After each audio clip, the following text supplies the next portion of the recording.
বাচ্চাটা লালন পালন করার জন্যই বিয়ে করেছি। তাই যতদিন এই বাচ্চাটা বড় না হবে ততদিন তুমি তোমার জাদুদণ্ড ফিরে পাবে না। রাখাল, তুমি এসব কি বলছো? আমি একটা পরী হয়ে মানুষকে বিয়ে করলাম, এখন কিনা আবার মানুষের বাচ্চা লালন পালন করব?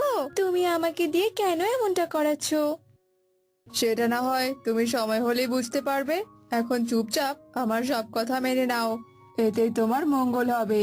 তা না হলে তুমি আর কখনোই তোমার জাদুদণ্ড ফিরে পাবে না, আর তোমার পরিরাজ্যেও ফিরে যেতে পারবে না। রাখালের এমন কথা শুনে পরী চুপ হয়ে যায়, আর জাদুদণ্ডের জন্য রাখালের সব কথা সে চুপচাপ মেনে নেয়।